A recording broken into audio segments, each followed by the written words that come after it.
thinkable becomes possible, the impossible becomes reachable. You listen, execute, and dominate because the best is yet to come. This is the number one podcast in the world that develops pros on and off the field so you can win on the baseball field and in life. Today we're talking about what to do when you feel like it's too late. How to prepare for your next opportunity and why is education matters when talent is far beyond.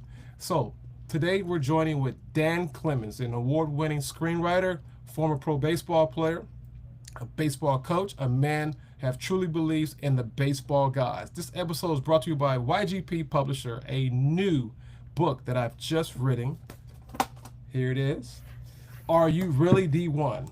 If you're a high schooler, JUCO, 8th grader, ninth grader, and you want to know what it really takes from college coaches and what they're looking for, this is the book for you. This is the blueprint. So go to areyourreallyd1.com. That's AREYOU, really, the letter D, 1.com, and get your copy. And also with that copy, you can join my D1 community starting to build your future right away. Hey, Dan, how are you doing today? I'm doing great. Thanks for having me on, Coach. I appreciate you coming on. I mean, your bio is extremely entertaining. I like that word. It's entertaining. It's different. It was different to write. Yes. And it's just good because I've never interviewed. No, I'm not going to say that. I interviewed one guy. He's an actor, but he has a similar story, but not like yours. He started off playing baseball and then he went into acting, and he actually is he really is a true actor. He's acting, but yours is a little bit different. You know, with that brings me to my first question, Dan. Dan, before we get into the movie part and writing, take me back to the moment of baseball journey when you honestly thought that this might be possible. I could probably get this done. What happened when, you had that phone call and you said, okay, this is it? So yeah, a little background on me. I grew up living the dream. I wanted to play pro ball, and so played since I was 5 years old. Had a great high school career. Got a D1 scholarship. Went up to Colorado State University as a pitcher. But the first thing I did is tore up my shoulder, had 3 surgeries, and into the dream. So still kind of stayed around the game. Took me a while to get back into it, but was playing old man ball, bunch, 35 and older, 45 and older. And then when I was 51 years old, I got a call out of the blue. One of my former teammates had gotten a job managing in the Pecos League. Okay. Independent ball, but still professional ball, kind of the lower rungs of professional baseball. Calls me out of the blue and says, "Hey, Dan, you want to come play pro ball on Tuesday?" And I thought I was getting punked. I mean, I was 51 years old. And so he says, "No, look, we're on the road. We're in Bakersfield. We've got 6 games in 5 days, making up a rain out. If you fly out to Bakersfield, I'll give you the ball. You can start the second game of the doubleheader." And I thought for sure I was going to hear laughing on the other end, like he had my buddies there on the phone. So I started Googling and, okay, well, maybe this is legit. So I fly out to Bakersfield and I meet all my teammates who are in their 20s. So I'm 30 years older than these guys. And they're looking at me like, who is this old man? What are we doing here? They kind of thought they were getting punked. So first game of the doubleheader, sitting there watching, and the starting right fielder for the other team, he had been at Georgia Tech for a couple of years. He hits this towering home run over the left field trees, and he's rounding the bases. He's got the long reddish blonde hair, and I said, "Geez, he looks like a Norse god. I mean, you swing a hammer like that, they should call you Thor."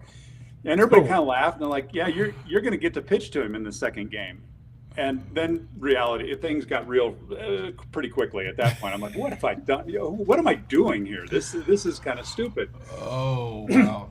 So second game comes around, and I take the field, and my first 4 pitches were nowhere near the strike zone. Had to dial down the nerves a little bit. Got an out, and then Thor came up. And I ended up striking him out. I have a big knuckle curveball, and it was coming in. I'm sure hadn't seen anything that fast or that slow in years. So he swings at it, and misses, strike 3. So I'm like, all right, at least I got that going for me. Right. So get out of the first, got a shutout. We go through the second, still got a shutout. Third inning, 2 outs, Thor comes up again. And I know he's thinking, show me that old antique roadshow curveball again, old man. You know, I'm going to hit this. You thought I hit that first one a long ways. This one, we're going to hit this one onto the freeway. So I got 2 strikes on him, and I ended up striking him out with a fastball. You know, I blazed a 75-mile-an-hour fastball by him because he wasn't looking for it. Right. And so as I walked off the mound, got to the dugout, and the skeptics were gathering there, and one of them yells to the bench, "The dude is legit." So I'm like, all right, I can die right here, right now. So if 20-somethings think I'm legit at 51, then I'm legit. That's right. So that's right. That's when the dude became legit. I ended up taking a shutout into the 5th inning. And so just a thrill to, you know, live that dream. It was 30 years later, and it wasn't exactly in the form that I thought. But, you know, you just kind of keep grinding, and a lot of things are possible. Hey, I want to give you a standing ovation for that, because that's pretty doggone good. I'll take it. At this age, I'll take it. Yeah. I have to give you a round of applause, because anyone is 51 that has enough guts to go out there and throw. I was just here. We had an event here in South Florida, and some of my colleagues had a celebrity softball game.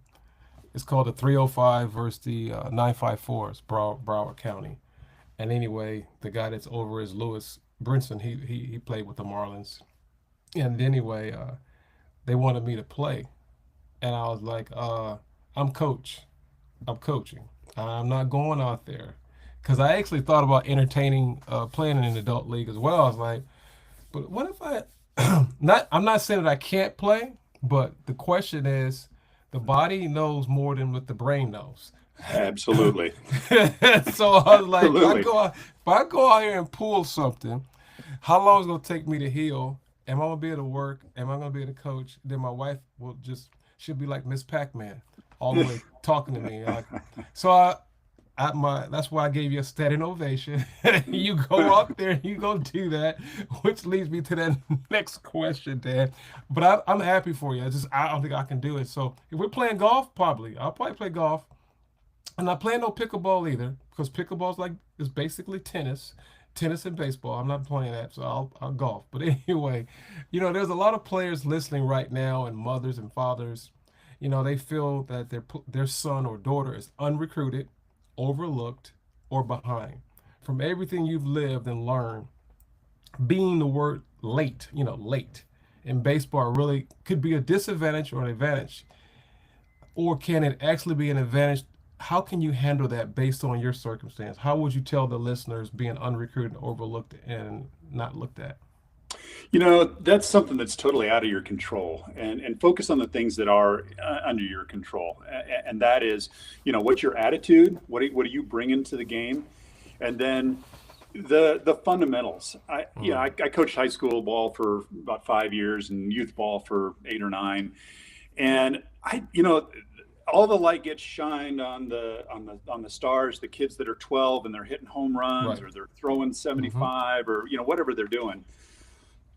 You know, that's great for those kids and those parents, and that's fantastic. What I tell the other kids is focus on your fundamentals, because at some point you are going to catch up to them. What you haven't hit your growth spurt, you haven't blossomed. And that may be at 12 years old, it may be at 21 years old. You know, we all grow at different rates. And I think the kids and the players that have the most success, right, are the ones that really focus on the fundamentals and get that right. Because when your body catches up, you're going to be light years ahead of the ones that were shining when they were 12 or they were, right, 15, because they didn't necessarily have to focus on the fundamentals, correct, to have success. And that's not to say that they don't, correct, but a lot of them don't. And so I think that can be an advantage of, I was a late bloomer. That was my experience when I had a great high school career. I was all-state as a junior and as a senior, and I was hoping I was going to get drafted. And I threw in the upper 80s, which back in the 1980s, right, was good. It was good. You know, it was pro level. But I weighed 160 pounds. I was 6'4", Wow. 160 pounds. I ate everything. I lifted. I could not gain weight. And the scouts kind of sniffed around, and then they went away. And I was kind of Right. disappointed at that. And Right. I was what was called a project player. Right. You know Right. that I know okay, what that is. Yeah. let's Yeah. give this kid 3-4 years at a Right. D1 school or a D2 school or Right. whatever. Right. Put some weight on him. Let's teach him some things, and then let's see what happens. And Happens. That's so right. that's my message to kids and families is don't worry about all that. That'll take care of itself, So, or it won't. correct. But focus on what you can do. Can do. I like that. I like what you said, Dan, because like I said, this is episode 131, and you hit it perfect. Basically, you're all in my book. You just basically hit some very good key points. You said, basically there's a lot of late bloomers. And for the people that are listening, if you think that Dan is not the real deal, go to episode 195. I'm looking at my notes. 195. It's called The Pros and Cons of Major League Baseball Player Jason Michael. He talks about everything you just said. Everything you just said about being a late bloomer, because he said he was a late bloomer. This is Jason Michael, MLB player. Hmm. And I was a late bloomer. I didn't start playing baseball until I was 10. And I didn't play high school baseball at all. But I had enough raw talent and enough belief in myself that I'm going to play college baseball, and I did. But Yeah. it was a grind, and it wasn't easy. I'm gonna say that it was not easy. It wasn't like going in the microwave, come in and come out. It was more of a crock pot for 2 years, Yeah. Right. and I like. because I like Dan. People just think that it's just gonna happen because now we're in this social media generation. That can be a curse or it can be a blessing. It depends on how you use it, which I know you know that. Which Yeah. now I want to ask you this next question is, you talk about in your on your LinkedIn profile and your bio, you talked about baseball gods, which you love. Do you really believe the game has a way of rewarding people who keep showing up with faith, tenacity, consistency when everyone else quits? Yeah, I think I'm kind of the poster child for that, that, and kind of flash forward. So my story is kind of a neat baseball story, and we've written a screenplay and hopefully are close to getting it produced into a movie. What Congratulations. really elevated the script and the story was beyond the baseball piece of it was, well, what if my injury back in high school, what if it wasn't, or early college, what if it wasn't random? What if the baseball gods made a mistake? And so in our story, in our movie, the Hmm. baseball gods have to figure out a way for me to make good with the game, make Okay. make peace with the game. Right. And I mean, how else do you explain a 51-year-old getting a chance to play pro ball? You know, at face value, I did all the right things, but Right. maybe the baseball gods were, smiling on me a few times along the way. Okay. And it actually didn't end there. A few years later, when I was 55, Okay. this was 2023. I got another call from my manager, Bill Rogan, and he said, "Hey, I'm managing this time north of Sacramento, same league, Pecos League. If you want to come out." I got a start. I went 7 innings, and this time I got the win. And I'm now the oldest player in Pecos League history to get a Wow. win. And I got a second start about 10 days later and won that one. I threw a complete game. And I think the thing that I'm most proud of in all of that is in that second game, that complete game, I did it in 101 pitches. Woo. And so, Ooh. I think my message to Mm. young players and really the baseball community at large, but young players, you don't have to throw hard to get guys out. Right. You Right. have to be a smart pitcher. You have to be smart. You have to be savvy. You have to grind. You have to bear down. You have to kind of will yourself to get outs here and there. Mm. And by changing speeds, that's how I at 55 years old, I was getting 22-year-olds out. Now, I don't Mm. know if I could have done that for an entire season, but Correct. Correct. I had But you I did had it. two really pretty good games at 55 years old. I'll take it. I'll ride off into the sunset on that. I think that was very, very good, which leads me to that, which I think that was remarkable. So basically, it's like, your story reminds me of what's his name? George Foreman coming back Mhm. at 50 something Right. and it gets a knockout and he becomes the world champion of the world. It's a very similar story. Yeah. And with that, I mean, kids, girls, boys, moms, and dads need to take this story and take it as a seed. And you say, well, that's his story. Well, that's not my story. Well, it could be your story. I think every story has something you can take from it, the good and the bad. And I think with that story, if you listen to what he's saying, have some faith and belief, and God can make it work if you just trust it. It's a process. Everything's a Yeah. process. Everything's a process, which leads me to this next sponsor. This sponsor is brought to you by Wild Factor Travel Baseball, one of the top explosive development platforms in the country. If you're serious about getting recruited and putting yourself in position, connect with me on Instagram at YouGoin'Pro Sports, and I'll plug you in if you're looking for a travel team to play on. Which, Dan, I think what you just said was extremely powerful. And it goes a long way, but it's always overlooked because people think, well, he just had luck. No, I don't believe that works. I don't think that's how it works. I think that also you had connections. That's another thing. People don't get that part. Well, he just had a random call, it was luck. Well, I'm saying it's connections because if you know someone and if you are coachable and you're respectable, people will remember you and they will call you when needed. I said that because nowadays, kids, they very disrespectful. Not all, but for the most part, they're disrespectful. They feel that they're entitled and you owe them something, which brings me to the next question. You've been inside the game as a player. You've seen as a coach and as a storyteller, which you're a screenwriter.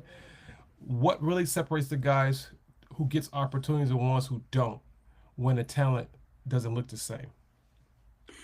That's a great question because I think if we could put it in a bottle and sell that, you Like know, we, Genie, we like we'd be Genie. sitting on a beach somewhere. But I think there are a few ingredients that probably go into that little magic bottle. Okay. I think the one first thing is being coachable. That there is always something to learn. I didn't learn a slider. I didn't learn a slider until I was in college, and I Okay. didn't learn a changeup until I was about 40. Hmm. I'm like, I got to have something else, and so to get guys out, I taught myself a changeup, and I think the other piece of that, the other part of that magic bottle is being intellectually curious.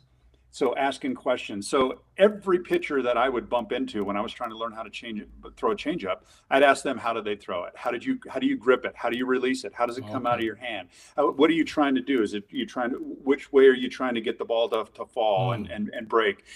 And so I think that intellectual curiosity and kind of always wanting to learn and always wanting to improve your craft in Hmm. your game, whether you're 18 and you think you're sitting on top of the world, which Right. at one time I was, Was right. and I got knocked down a few notches, Hmm. a whole bunch of notches.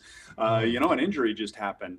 So it doesn't just happen, but I think having the right attitude going into it, that I don't know everything, Hmm. and I think the other thing is just grinding. Right. Is that it is a grind, and you look at any major leaguer, any minor leaguer that has gotten to Double A or above.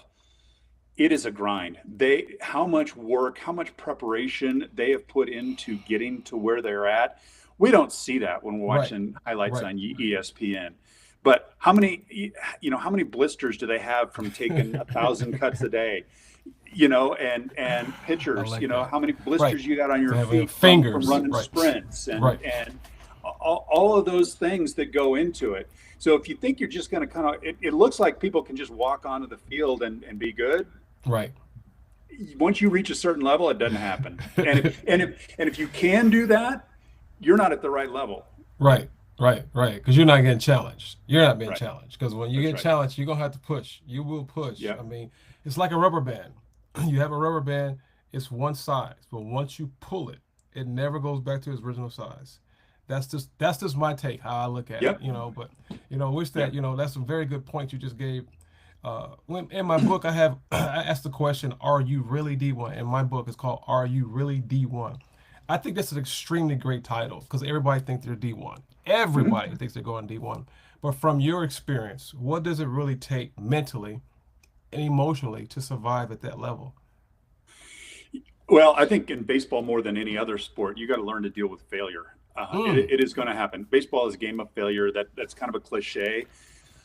But it is so true. You look at a hitter and you're going to fail 7 times out of 10. I think the flip side of that is, you got to focus on the effort and not the results, because the Mm, results aren't something that you're able to control. So if you're a hitter and you go up there, have a good at bat 8 times out of 10, 9 times out of 10. If you do that, the hits are going to fall in. You have enough at bats. Your true worth to the team is going to come through in stats, or whatever you want to measure. right. Same thing as a pitcher. I go out as a starting pitcher. I every time I go out, I plan I'm going to throw between 80 and 120 pitches, and I try to minimize the mistakes. I know I'm going to make some mistakes, and I just Right. hope I can kind of get away with them.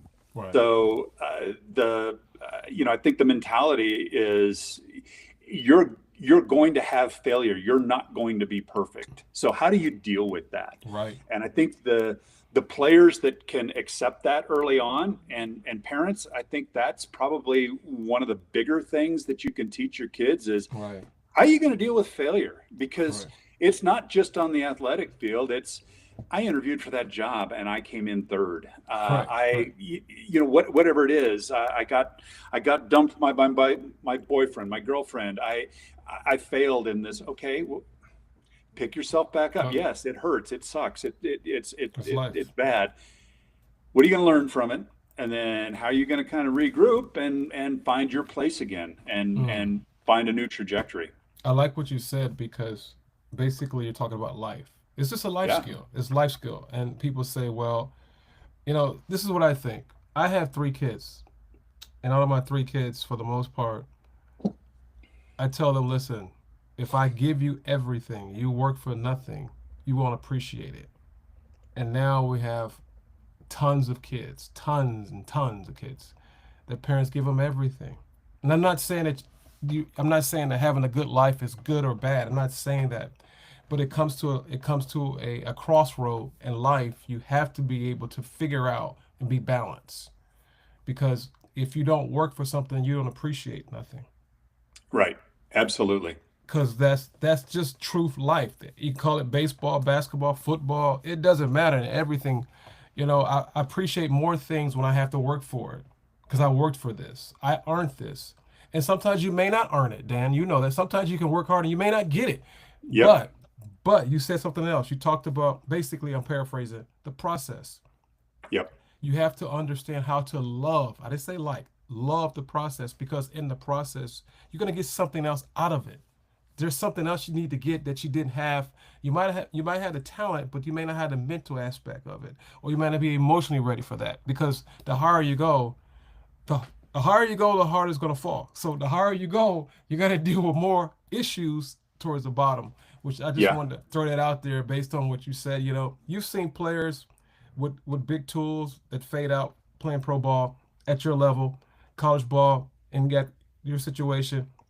So my question, with players that have average tools, what can you tell them how they can power up their game or get their game to the next level? Because there's a lot of mediocres. There's a lot of Yeah. mediocres. So Yeah. my question is, so they don't fade away. But they got the mental aspect, but the tools aren't there. What do you tell them? So I think that's falls into the self-knowledge category. So what are you good at? Your tools may be average. I think when as you were talking, Coach, a player popped into my head that I coached. I got to coach him 2 years at the JV level, and he hustled. He did everything that you wanted him to, but he didn't have the fantastic skills. What he could do was he swung the bat really well. He had great bat control. And so I would hit him number 2 in the lineup. And I think during the season, I think we executed a hit and run probably 8 or 9 times. And this is like a 15-game season, probably 8 or 9 times with him, That's because good. he was willing to do what he could to help the team win. And so you don't have to be the star that goes out there and throws 8 innings of no hit ball, or hit 2 bombs in the game. It might be the guy that executes the hit and run, or lays down the bunt, or he made 7 plays at second base and didn't make an error. Made some that saved runs here and there. Right. those are the guys that, as a coach, I'm looking to plug in anywhere and everywhere I can, because I know that they're going to hustle. They're not going to give up.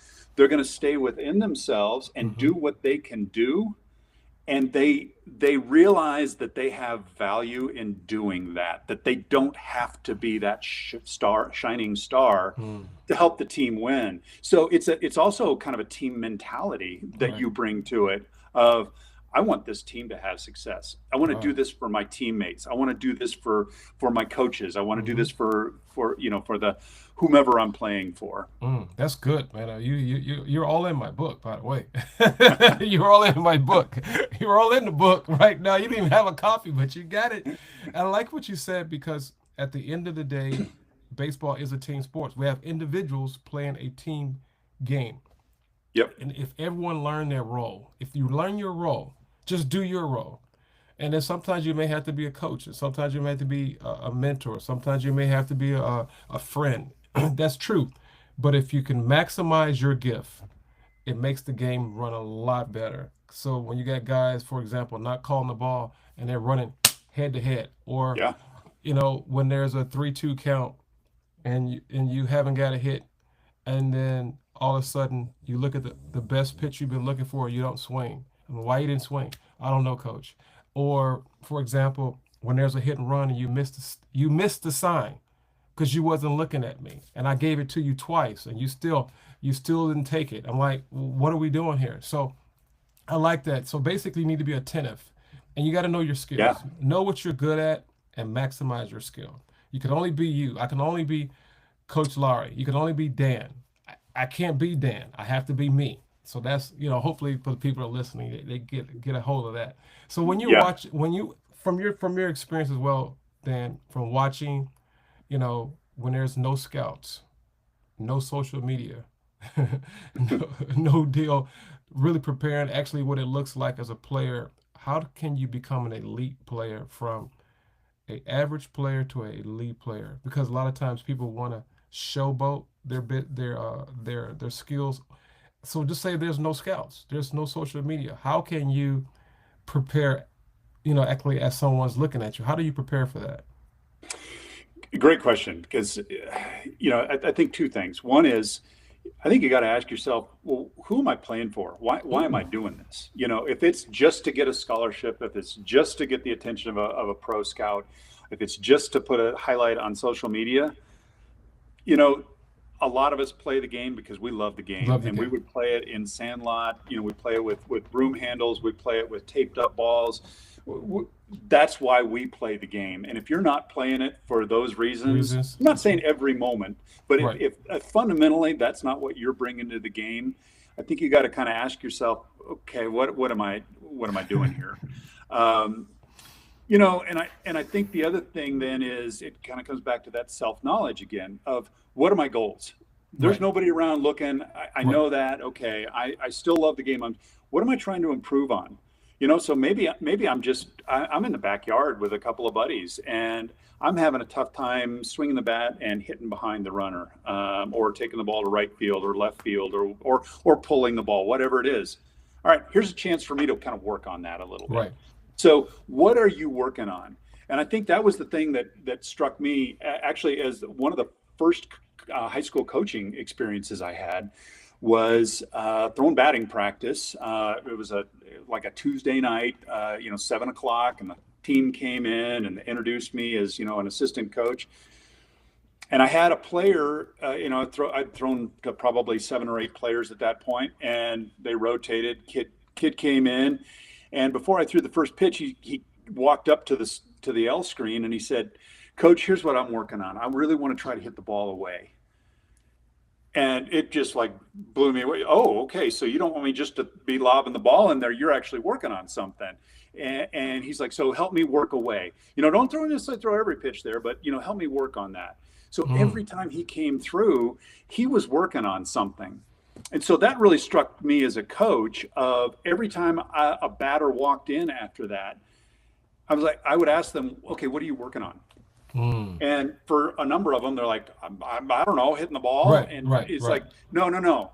You need to be very specific. What is your goal here tonight? we've got an hour in the cage. What are you doing? And I so I like that. think that kind of goes into that intellectual curiosity, but Mm. that's how you elevate your game. You are always working on something. Mm. And I think you can do that even if you're not in the game. Right. I think about some of my best teammates. They weren't necessarily the best players, but I know that when I was down, I'd give up a home run, or I'd come in and I'd be ticked off. I'd sit on the bench, and they would come over and they would try and pump me up, or they would figure out something to say to me to help me get to the next play, to get to the Mm. next inning.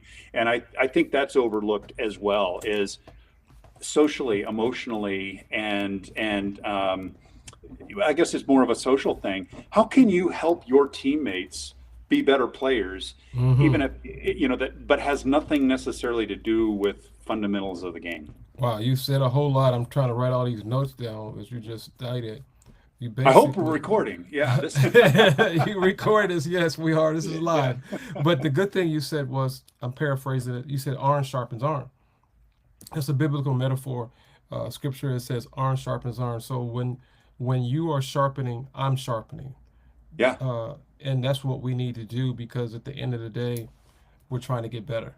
And you can get better by yourself, but also you said something else. Preparation. Basically yeah, preparation. And strategic preparation. Why are you doing this? What are you trying to accomplish? And when do you plan on achieving these goals? It goes back to the old days. I'm gonna pull something up. It's old days. It's called a sticky note. This is a sticky note, and and I hope you guys are listening. I'm going back to what Dan said. I'm backing Dan up. Back in the day, we used to call something called write notes. Write with a yeah. physical pen. Physical pen. Write it down, because when you write it, you won't forget it. That's a Yep, metaphor. If you write it, you won't forget it. But a lot of times we're on this cell phone. We're on this phone, and when we're on the phone, we're gonna forget. But if you write it down, something about that physical touch of the ink on the paper and write it down, you yep, won't forget. I'm actually coaching here as well, as you know. And the one thing that yeah, we talked about, I think it was Friday's practice, we had guys hitting, and we had different stations, right? And so they're hitting. They get 3 rounds of 8, 3 rounds of 9, or whatever the case may be, and we're just watching, just watching. We ain't saying a word, just watch. So at the end of practice, I gave my evaluation. It goes back to what you just said. So what are we doing? That's all I want to know. What are we doing? We're hitting, coach. Okay. We're hitting what? What are we hitting? We're hitting 3 rounds of 8. Okay. So the next question is this: what are we doing, and why are we doing it? What are we yeah. trying to accomplish? And you know what? I would say 95% of them said we're just hitting, have no plan of action. And Yeah. I think it comes to the point, goes back to what you talked about at the beginning of the episode. And for the guys and girls that just came on, this is episode 31. Very own screenwriter, former pro player at the age of 50, playing pro baseball. Dan Clemens. You talked about development. A lot of times these kids have the skills, but they don't have the development. But with development comes, you have to be a student. That goes back to being a student. If you're going to be developed, you have to be a student. That means you have to you have to Yes. zip Yes. it, because Yes. it's like, back in the day when we were in school. When you go to class, you're a student. You don't go tell the teacher what you're going to do. The teacher tells you what today's assignment is, and what we're doing, and why we're doing it, and when it needs to be turned in. That's what we need to go back to, because a lot of times we miss steps. We're missing steps. You may be here physically, the tools may be there, but you don't have this. And Yeah. this surely is there. You're playing it because you're getting entertained, and you see the excitement and the joy, because the God given gift that God's given you to be able to accelerate at that level at this age. But what about this? Because the Yeah. higher you go, it gets thinner. People fall Yep. off. So that's just something I want to share with you, because so many players are thinking, they don't get recruited early, which I Hmm. didn't get recruited early. They think the dream is over. So my question to you is, from everything you've seen coaching, you know, is it possible they can reinvent themselves? Oh, absolutely. I think if you don't reinvent yourself, you're going to be out of the game pretty quickly. Uh, you know that I think every time you move to another level, you move to another team, you have to reinvent yourself. Yeah, because you may say you're playing 14U and you are lighting it up as a Right, pitcher, and you are the guy or the right. gal. Hmm. The next team that you play on, maybe it's another 14U team, maybe it's 15U. Okay, maybe at that level, you got three other gals or guys that are Hmm. the guy or the gal. So Right. you aren't that person anymore. So you're going to have to reinvent yourself a little bit of, yeah, I still want to try to do those things that I did at that age, but I gotta do something different. You Hmm. know, I had to reinvent myself. Now, I didn't get the chance to play further in college. I tried. I just couldn't throw hard enough, after the surgeries. But as I got into playing old man ball, I had to reinvent myself. That at 25, I could still throw it by some hitters. As I got a little bit older, I couldn't do that anymore. So I had to develop something else. At 40, I decided that if I'm going to still play, if I'm still going to compete, I got to learn to throw a changeup. So at Mm. 40 years old, I started to learn a changeup. I had to reinvent myself. So I'm no longer a power pitcher. I'm no longer that guy that is going to probably throw it by you, and I'm a strikeout guy. Right. I'm now a pitch to contact guy. And Mm. I was not that in high school. I wanted the strikeouts, man. Right. And so, that's what led to my success, 101 pitches in a complete game. I pitched to contact. I gave up 11 hits, all of them singles, and I didn't find any barrels. But hey, I want you to hit it. That was not my game earlier on. Mm. You have to reinvent yourself. And so I think that means a couple of things. One, you got to be curious, but you can't be too stuck on who you are or who you think you are and who you want to be. I like that. You got to move on. I'm not professionally. I write for a living. I'm not the same writer now that I was when I Right. was 40 or 25. Right. Right. I've evolved. I've changed. I've upped my game. I've changed my game. I've reinvented myself. Mm.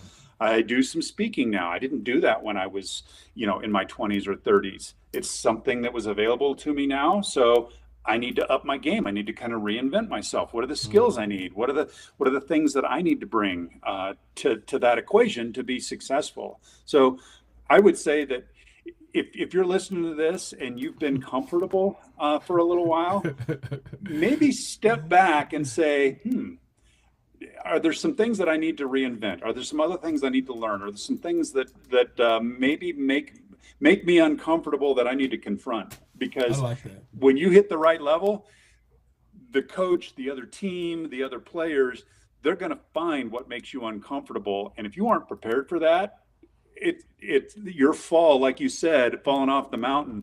It's gonna be a long fall, It's gonna be, and it's gonna hurt. and it's It's gonna gonna hurt. hurt. That's It's right. gonna hurt.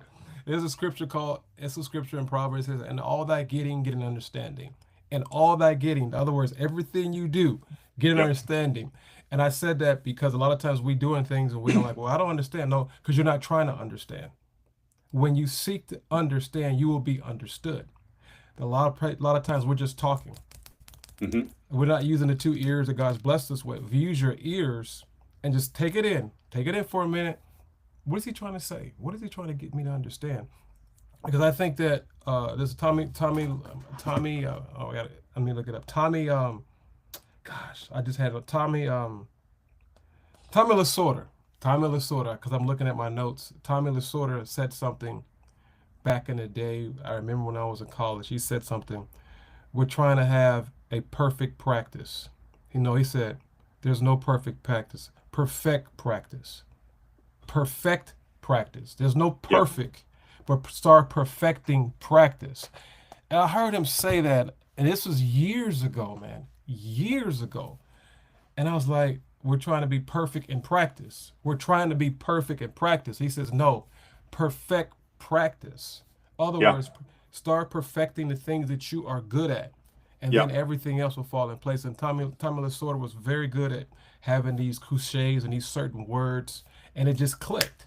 And I was like, I've never heard anyone say that. Because when we go to practice, it says perfect practice makes perfect. No, no, it's not perfect practice makes perfect practice. No, perfecting practice. It's a Yep. difference. Because Yep. everybody says I'm a perfectionist. No, you're not you're trying to be a perfectionist, but you're not a perfectionist because we're human. We're gonna mess up. We're going to mess up. But the problem is we're trying to do something that God has not given us the power to do. We can only do so much. Yep. But I really believe that God puts people around us because they may have something that you need, but we're not humble enough and work enough humility to say, hey, Dad, I'm a hitter, you're a pitcher. This guy's breaking balls, such and such, such and such. Why did he do this? And then I can get that from you. It may not be the exact, but you can Yep. learn from you because you're a pitcher and I'm a hitter. Yep. That's what I'm trying to talk about because a lot of times people don't ask those questions. They just say, well, oh, he struck me out. Well, Yeah. why did he strike you out? There's a reason for that. Yeah, he may have been throwing hard, but what can you do to make that perfect your game?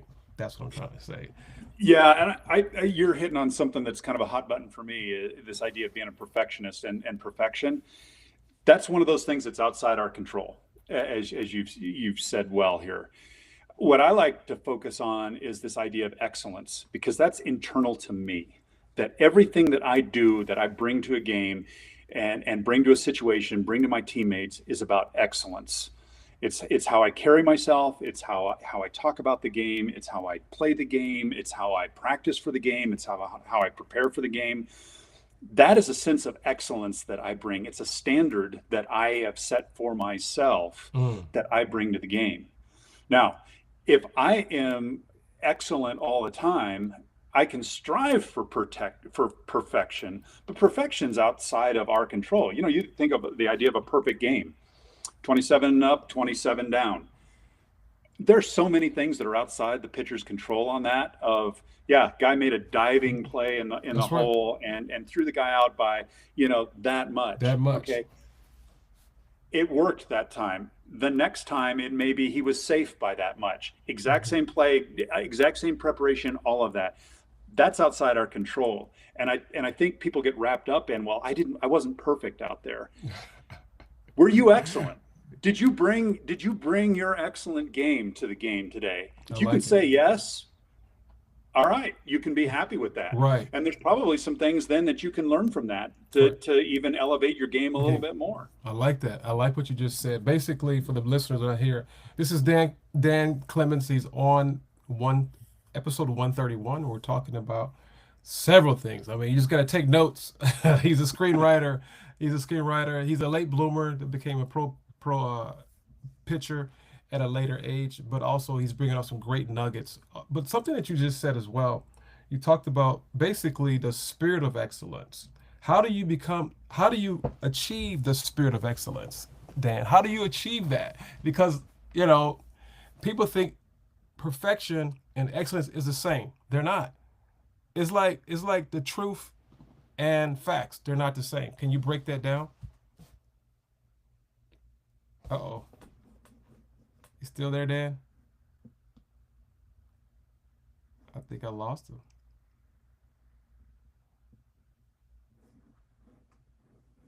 I lost him. I think I lost him. For you guys and girls are here, this is episode 131, Dan Clements.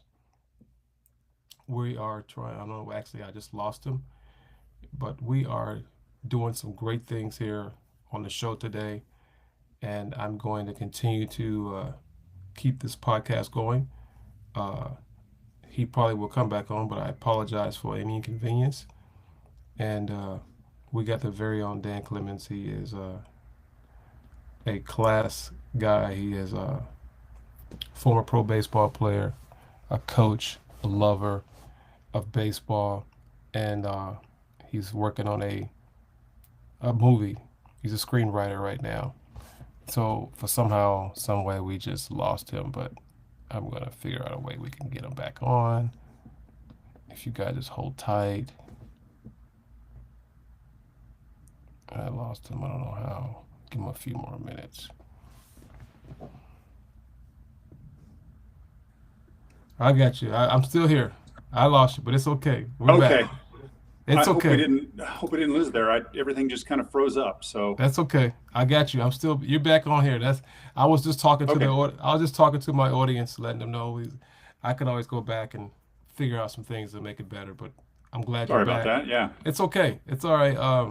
And we were talking about several good things about excellence and perfection. From your experience, how do you work on having the spirit of excellence? I think it comes back to, why am I playing the game, and why am I doing what I'm doing? Is it because I love it, or is it because somebody is making me do it, or I have to do it?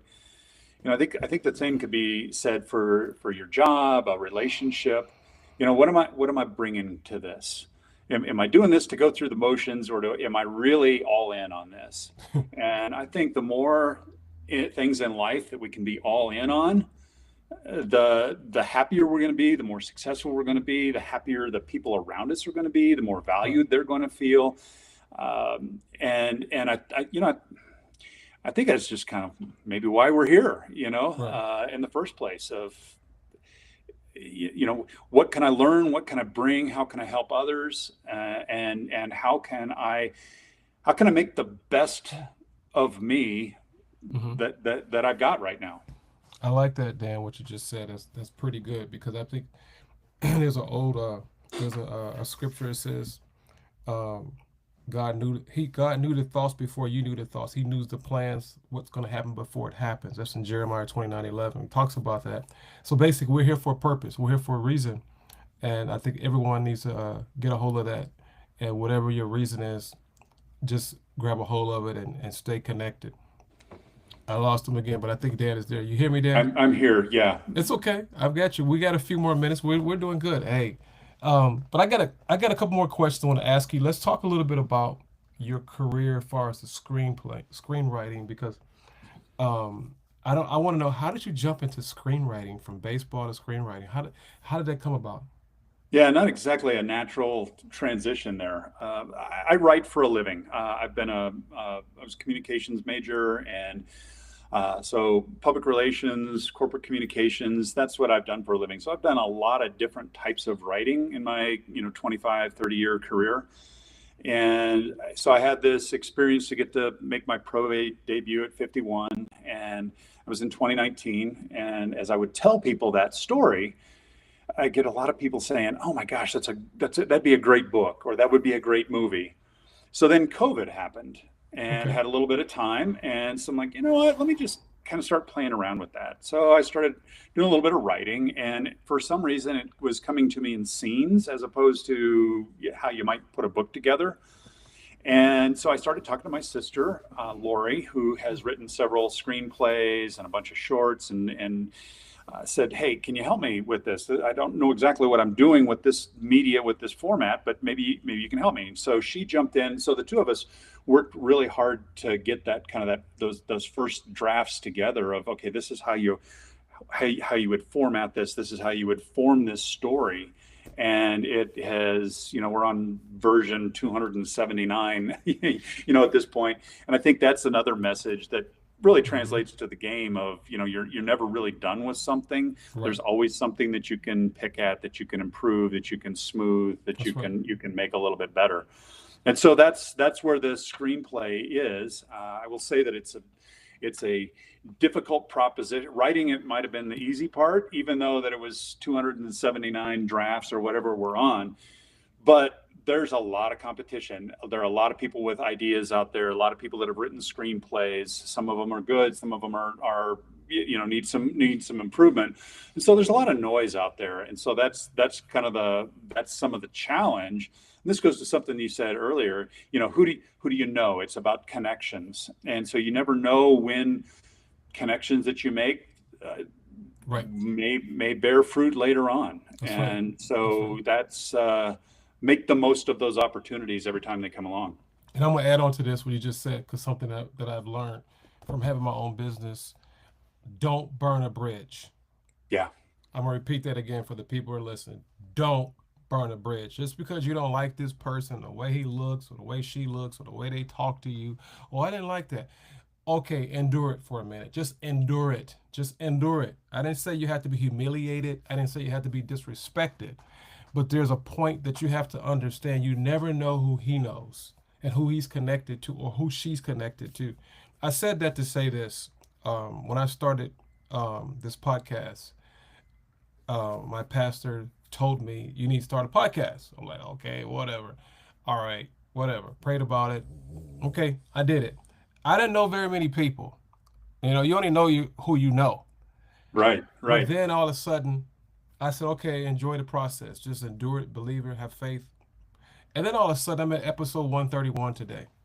And I said that to say this. I've connected with many people that I never thought I connected with, but I'm sending out great information to help the next generation about Yeah, life, about the spirit realm, about baseball, about careers, about everything. It's not just baseball, but baseball is just a tool that we use to get to the next level so you can connect with other people and help people's lives change. That's the bottom line. But if you go out there and have an attitude, well, I don't need him, I don't need her. Okay, you don't need her, you won't get her. that's That's just the right. bottom line. You won't get her. That's right. I said that because and also it goes back to maturity. You got to know where you're at in your life. You have to know. I mean, Yeah, if you're 40 years old, 50 years old, 30 years, however old you are, you got to realize, you know, you never know. Dan may be my next boss. Oh, yeah, Dan, or I may have to hire Dan because he's got the skills, but I didn't like the what he, you got to know how to swift out the weeds. Swift out the yeah, weeds. I guess yeah. that's the way. Would you say that, Dan? Absolutely. And I think you never know who's watching, and they say that about scouts that maybe you always kind of think maybe there's a scout in the stands. That's right. Well, maybe it's your coach, maybe it's the other coach that knows a That's right. scout, That's right. and That's so right. they're not necessarily looking for how you behave and how you perform when you succeed. They're looking for how do you behave and how do you perform when you don't succeed, That's when right. you fail. How do you deal with that?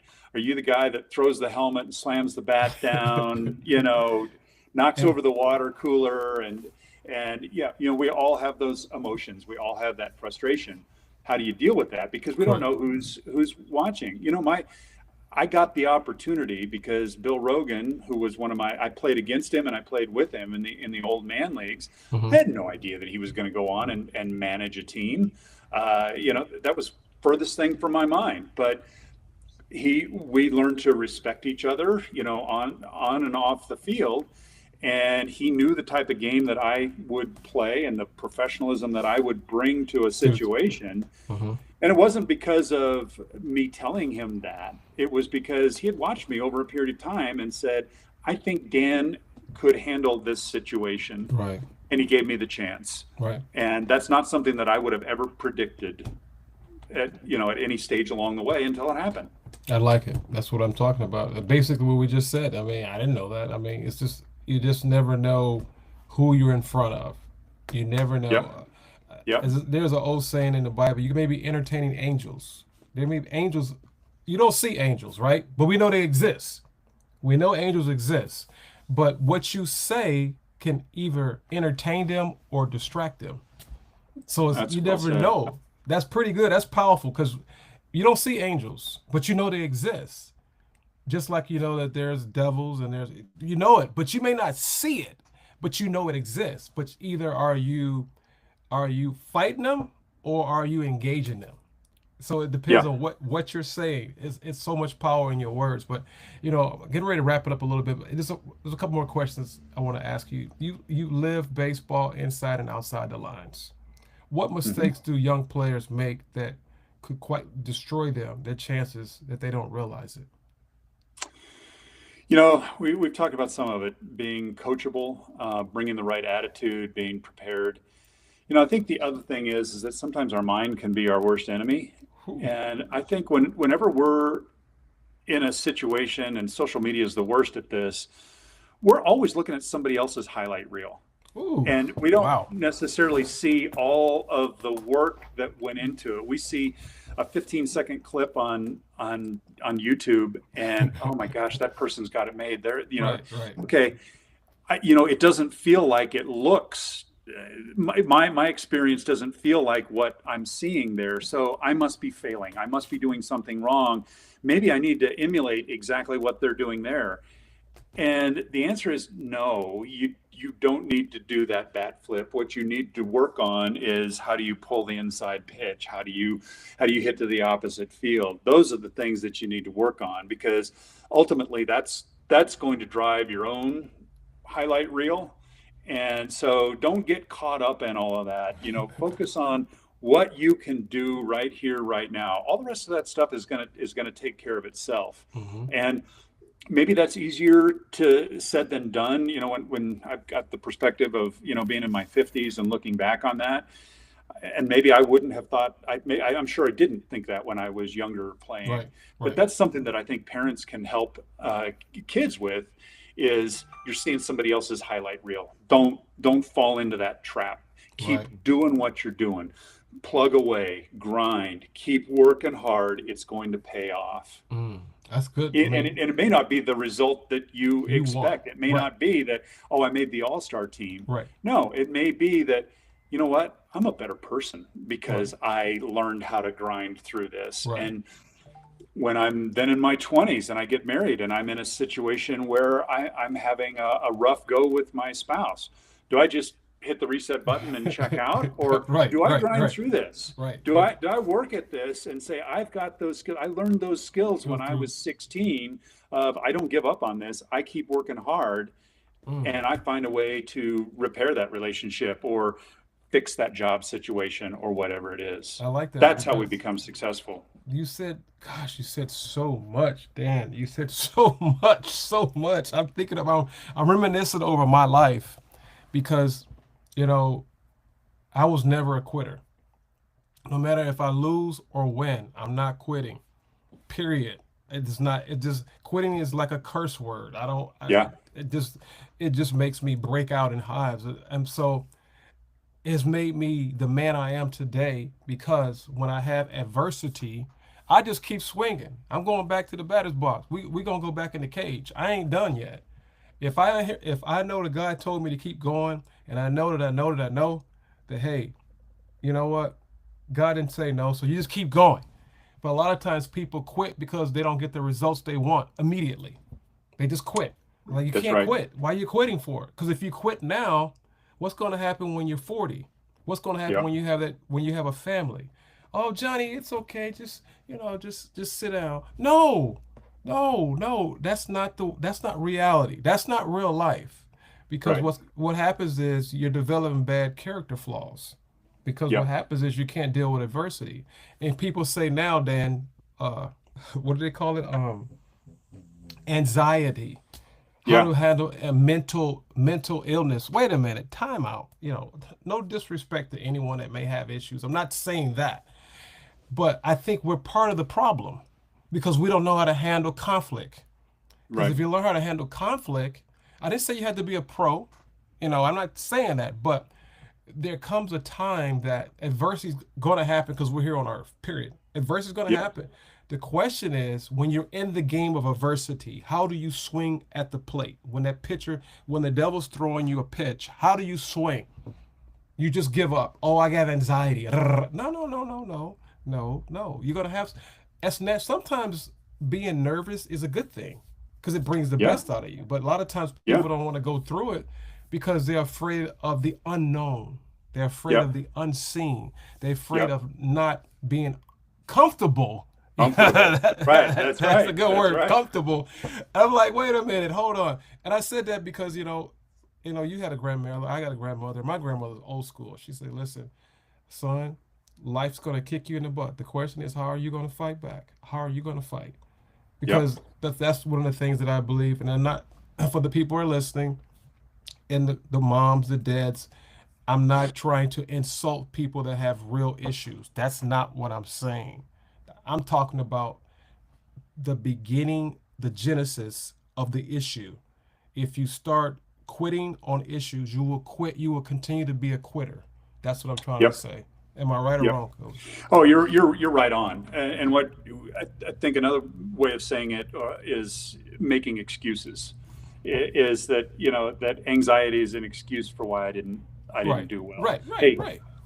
we all feel that. I go out on the mound, and I've played in probably 400 old man ball games, and I walk out to the mound, and there are times where, yeah, I still have a few little butterflies, and it's like I'm playing for nothing in front of nobody, and I still got a few little butterflies, and I'm like, okay, I've learned that that's normal, and that's fine, and I know that they're eventually going to go away, and it just makes me focus a little bit more.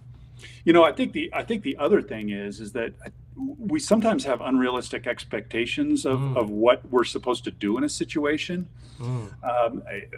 When I coach young pitchers, I'll get them together and I'll say, okay, so what is your job as a pitcher? And they're like, oh, get strikeouts, or, I need to throw a no-hitter, or, I want to throw a perfect game, or, I want to. And I'm like, no, you're making it way too complicated. That is not your job as a pitcher. I said, your job as a pitcher is very simple. Give your offense a chance to win the game. That's all your job is. Give your offense a chance to win the game. And what I think that does is it kind of reframes it of, oh God, I don't have to be perfect out there. If we score 2 runs, okay, I realize I don't have to be perfect. I want to give my team a chance to win. Right. If we're down by 4 runs, okay, my job is not to give up 3 more. It's I want to give my team a chance to win. So can I put up a couple of zeros to give my team a chance to win? I think it takes the focus off of you as an individual and puts it on we're collected as a team. And I think that's a real positive thing. So same can be true for hitters. Your job isn't to hit a home run every time that you get up. Your job is to not make an out. I think was it Joey Votto that said that? I think his thing was, he said, what's the secret to your success as a hitter? And he's like, don't make an out. That's right. That's right. Okay, that kind of simplifies the game quite a bit, doesn't it? And it pushes it on. Okay, I'm handing the torch to the next guy. I'm standing on first base. I'm standing on second base. That's right. That's right. I didn't make an out. That's right. I love it. I mean, I'm laughing because it's true. This is basic 101. This is called ABC 1, 2, 3. Yeah, but we forget it. We get there is so much noise out there, and we're being told so many things. Right. It's easy to lose focus. The sense, lose focus, and this really is a simple game. It's a simple day. I love what you said there. This is really funny because I'm thinking about it. Why do we make everything so complicated? Yeah. And that causes anxiety there. That causes anxiety. Yes, you're right. Like, that's exactly make it right. Simple. Don't simplify it. Let's make it like drinking water. Let's make it that simple. I love that. I mean, I'm having fun, man. This is great. Episode 131. Oh my gosh, Dan, that is so funny you said that because I just started thinking about life. As we get older, I'm not 20, I'm not 30. And as you get up there, you start thinking, was that important? Was that really important? Yeah. I'm like, did I tell myself you're stupid? What, you took a stupid pill? Don't do that. But I have some sense of humor with myself. I know how to pump myself up. I know how to say, hey, don't do that. That's not smart. If you're driving down the highway and it says 70 and you're going 80. There's a chance you might get caught. Now, you may not get caught today, and I'm talking about myself. Just because you're doing it don't mean it's right.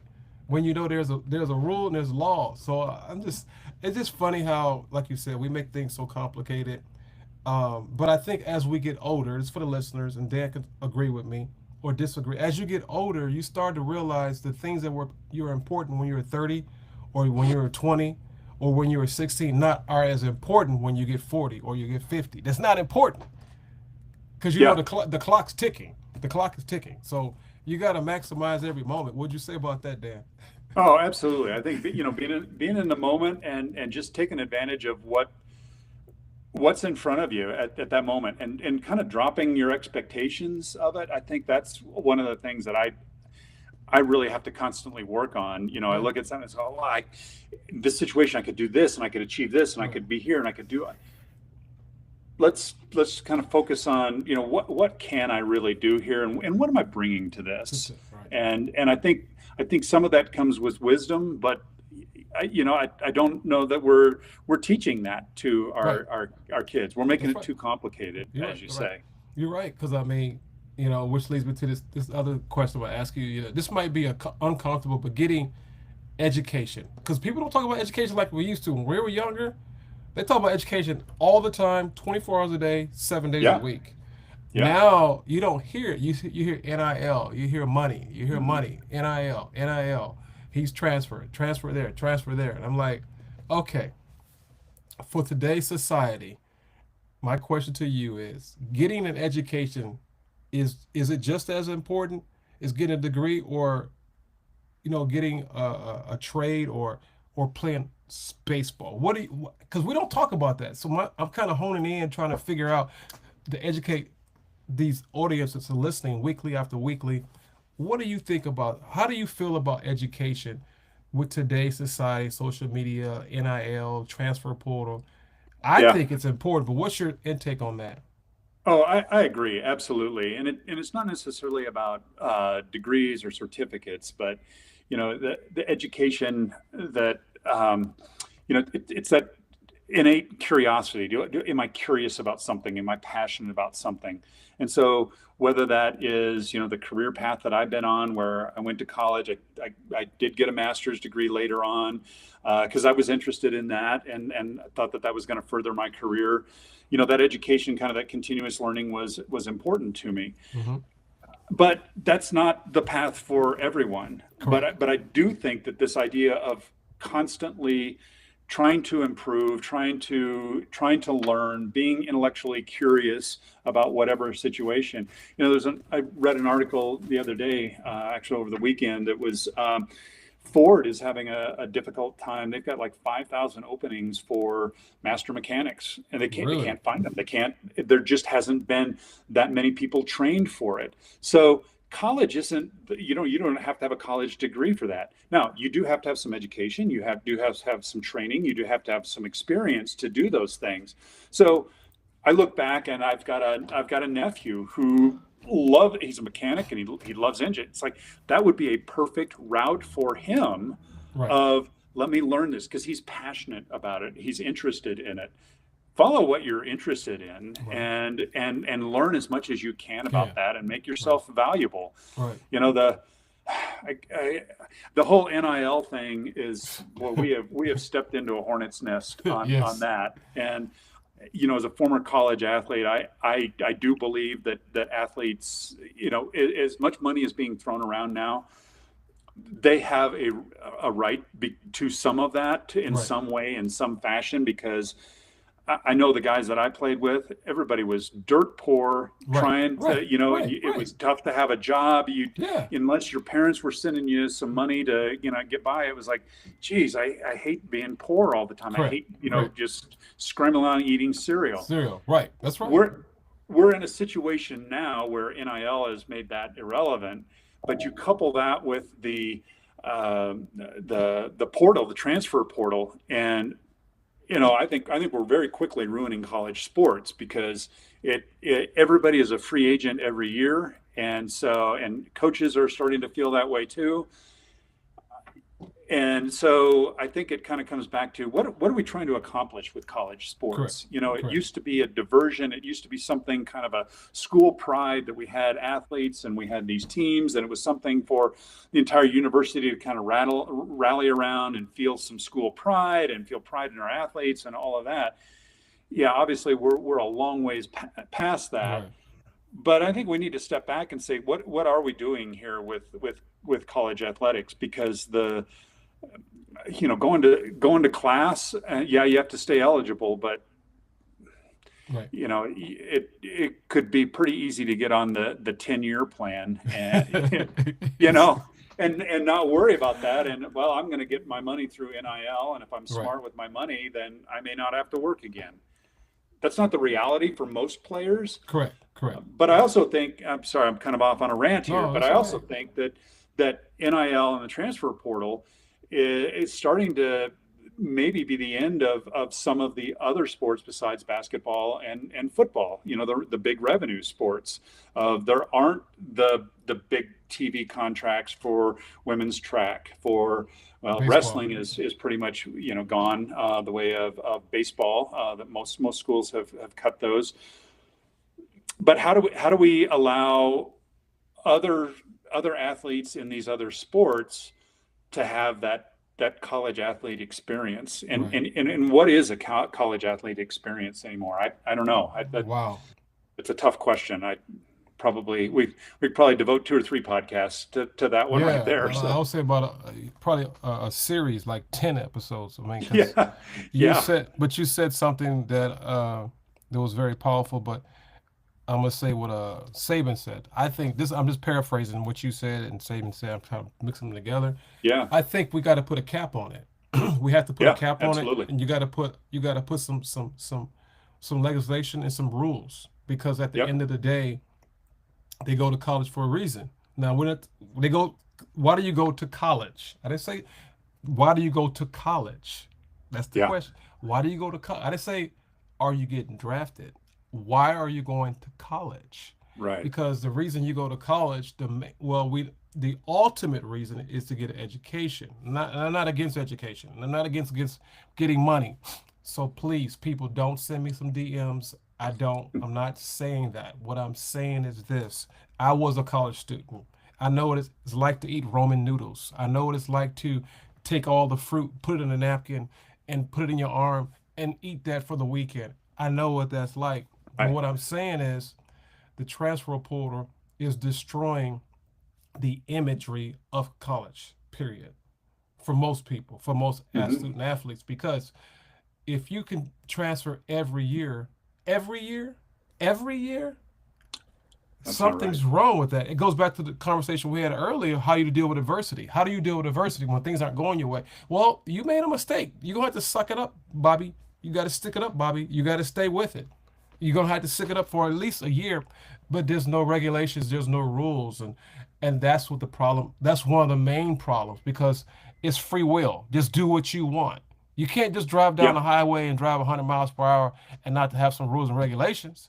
It's like, what are we doing here? So I don't want to get attention either because I could go with that as well with you. We could go back and forth, but I just wanted to throw that out there because I think it's destroying the true purpose and reason for college athletes, the college experience as well. I mean, because if you're transferring every single year, Dan, every yeah, year, what are we yeah, doing? Okay. So let's say you get the money. Let's just use that out. Just say they get the money. Just say you get an average of $1 million a year. Just use that number. That may be far fetched for some people, but just say you got $4 million every year, but you never graduated, and you have no education. You know nothing, but you may have a little money because you're going to spend that money because you're not getting educated. You're not getting right. school. You're not getting mentored. You don't know how to invest. You don't know how to do anything. You just know how to spend and get it. And I guarantee you'll be broke. And you'll wish you had some kind of education or some kind of, going back to what you said earlier, some kind of skill that could sustain your lifestyle that you want to have in the future. So I Yeah. just, go ahead, Dan. I'm sorry. I didn't want to No, get I attention. think you're absolutely right on, and I think unfortunately the debate is kind of structured around a few elite players. Yeah, And most of them are football players, but you look at college baseball players. What is it, like 5% are gonna play pro ball, and these are college players that are the top 2% of high school players. right, And so, what are we really trying to do here? We're setting up a system where a very few get a whole bunch, and it makes it really tough for right. everybody else. That have we ruined the sport? Have we ruined the college athlete experience at the result of some big bucks for a few? You may be taking care of yourself now, but how is your future going to be? How is your Yeah. life going to be? This is going to last for so long. Yep. Eventually, you're gonna have to do something. So, well, thank you, Dan. I've got a few more questions. I'm gonna go ahead and put this sponsor. This sponsor is brought to you by Hoist Hydration. This is Hoist. This episode is brought to you by host. I just said that also. Hydration for champions. You know, when you train hard, when you travel hard, when you chase greatness, your body needs elite fuel. So I suggest you to go ahead and get a copy of this, one of these. Stay hydrated, stay ready, and stay dangerous. If you are writing a movie, which you are, about today's high school and JUCO players chasing a D1 dream, what would your story be like if you had to rewrite another script? Yeah, Good question. that's an interesting question because I think it would probably focus on probably a player that is kind of on the fringes of this and sees kind of both sides of, maybe he has friends or she has friends that are getting six figures to play the sport, and they're getting $200 a month or $250 a month to do it. So they're that's a lot better than I got when I was Right. in, my college experience, but it still pales to what others are getting, and it's just kind of enough to maybe fill in the gaps and get by. I think that would be kind of an interesting lens to look at this whole idea of NIL, the transfer portal, and really get into kind of the deeper issue of, why are we doing this? Why Right. are we doing college sports in the first place? First place. Yeah, there's the Yeah. big TV contracts, and Right. people like watching the national championship. They like watching the Final Four. Right. But Okay, is there what a way to else? do that without ruining college sports? Correct. And there is a I way. think that's where I would go. I think it's a way. There is a way. It's just who spend enough time to strategically get a plan. And you may not get it in 1 year. You may have to take a couple years and work this out and see how things have worked in the past versus what's happening today, and go on a little beta, time, like a year and a half beta or something, because something's got to change because it's ruining it's ruining college sports. Which, this is my last question. When the game is over, Dan, with you and me as well, the cleats are hung up and baseball's in the past. How important is your faith has been in your journey today, what you do, and hope God uses your life and shows you for the next generation? What do you think about that? Well, I feel tremendously fortunate, despite the fact that I thought my life kind of got ripped apart when I was 19 years old, and didn't realize that, it felt like that had, the horrible thing had happened to me, that I was kind of a victim in all of Yeah. this. And it took me some soul searching. I had to reinvent myself at 19, 20 years old, and figure out, okay, well, what else is there to life than baseball? Right. And so I look at the experiences that I've been able to have in the game as a coach, as a player, as an old man player, and the experiences and the lives that I've been able to touch and shape and help kind of along the way. And then my story of, a lot of people find that inspirational, that at 51, you got to go out and play pro ball again. That there's probably a larger reason why the shoulder injury happened back then, of, maybe I was good enough to play pro ball, and maybe I would have washed out after a year in low A ball.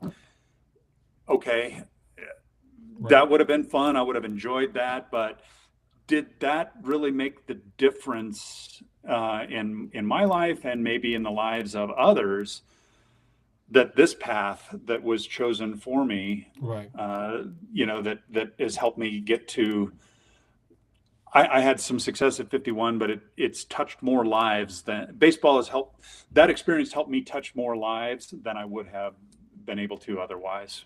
It was So timing. It was a perfect timing. It was just yeah, timing. yeah. And we never know what, we put value judgments on good and bad when things happen. And, I think the idea of, well, everything happens for a reason, I think that cliche kind of gets overused at times. But I do think that as you look backwards at your life, whatever age you're at, you can see that, yeah, I did get fired from that job, and it was awful, and I hated it. I was so mad at my boss, and I was so frustrated, and I was down. But it's gotten me to such a much better place right now than I am. And I couldn't see it at that time. Right. But, having kind of faith in the process, faith in the universe or God or whatever supernatural power you believe in, I think that faith that I can come through this. It's about me and what I'm bringing to this, and kind of faith in letting the rest of it take care of itself, because that's something that I can't control. Yeah. There's a larger power that's controlling that part of it. Yeah, yeah, because all things do work together for the good, Yeah. for those who love God. But this is what I want to say based on what you just said to back you up, because if you don't have the experiences, you won't know how to deal with the situation that's coming before you. That's Yeah. why I Well said it said. all, because as I get older, I may have an attitude when I was younger, which you already know what I'm saying. You get an attitude. Why am I going through this? I Yeah. deserve this. That yeah, you did Yeah. deserve it. You deserved it, but you may not liked it because it made you the person you are today. Yeah. That's why I said all things work together for the good. Um, because if you don't go through the process or through the furnace, through the furnace, the fiery furnace, and come out sweatless, and that's what I wanted to say, because a lot of times people don't want to go through it. Well, you got to go through it because it's character building. It's character Yeah. building. Yeah. It's character building. That's We're always going through character building. As long as we're still living, we're going to still be going through character building, because you haven't arose, yet. You're not there yet. Your name is not Jesus. You're not at the top. You're not at the top of the Right. pinnacle. You're not there. Right. You may think you're there, but you're not there yet. Which, Dan, I Right. want to say thank you for coming on, man. I really appreciate it. We have had a blast. This has This has been been fun. it's been very fun. We've laughed. We've said some things that people may not like, but it's all in love. It's all in love. Everything's in love. Yep. And you have any closing remarks before I close out? What you want to say No, to the I audience? just thanks for having me. This I think anytime we get a chance to talk about baseball and life, and just share, as you say, some of the experiences that we've had that have shaped who Right, we are, right, and somebody else can find value in that, right. then You've done that's your job. great. Right, right. You've Yeah. done your job. And the reason why I said that is because the reason I decided to go with the name of YouGoin'Pro. I'm gonna give you a backstory to that before I close out. People want to know why you call it YouGoin'Pro. Well, when I was a kid, I always thought I was going to be a pro football player, not a baseball Okay. player. I thought I was going to be a pro football player. Never played high school football. I'm sorry, I did play high school football. Never played pro or college football, but I always believed that I was going to play pro football. So anyway, time goes by. Didn't able to play high school. I was upset, got hurt, tore my knee up. To this day, my knee's still jacked up to the day. One leg's bigger than the other because of that accident. So I'm still chasing this dream to be a pro. That goes back to the word, you going pro. So years later, I don't know how many years later, I was in the gym with one of my friends, and going through a messy marriage at that time, possibly getting ready to get a divorce. And I was like, I heard the Holy Spirit say something to me. Start a business. Call it You Going Pro. What? What? But the key is this. This is the key. This is what I heard. You got to talk about baseball in all parts of life, because everybody wants to be a Yeah. pro. Everybody wants to be a pro. Other words, they want to get to the top level of everything, whatever it is. I want to be the best. So if you're going to be a best, you got to be professional. You got to be Yep. professional. And I like so that. that's where I got it from. And I want you to be a pro in every aspect of your life, on and off the field. That means mentally, spiritually, physically. And we're shooting for that. That's our goal. That's why it's Yeah. called You Going Pro.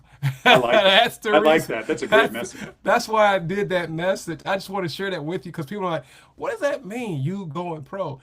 Because you don't want to be a scrub. You don't Right. want to be a Right. scrub. Right. Let's be a scrub. Let's be poor. No, I want to be the best. So, with Yeah. that, I say thank you, Dan, very, very much, man. I appreciate it. We had Thank Dan you. Clemens, episode 131. It has been nothing but a great, great episode today. Now that we've heard Dan Clemens' story, my question for you is this, which I always ask every episode, Dan. I says, where are you being led? This is for all the audience. Where are you being led? How do you spell led? LED. Are you going north? Are you going south? Are you going east? Or going west? Where is God leading you to your next? Where is God leading you to your next? Remember the word, remember the letter L. L stands for listen. Listen because faith comes by hearing and hearing the word of God. E stands for execute. Execute, apply what you've heard today from Dan Clemens himself. D stands for dominate because God created you to win. So you were created for greatness. You're created for purpose. The best is yet to come. So with that being said, I hope you guys have enjoyed our episode today. This is very own Coach Laurie with Dan Clemens, episode 31. And last but not least, I cannot do this without saying the last thing, is it? This episode was brought to you by YGB Publisher. So if you're looking for the book, there it is. The book, Are You Really D1? If you want to be a D1 player, get you a copy today at www.rud1.com. That's rud1.com. This is your very own Coach Laurie. I'm signing out. Have a great and awesome day. Thanks, Coach.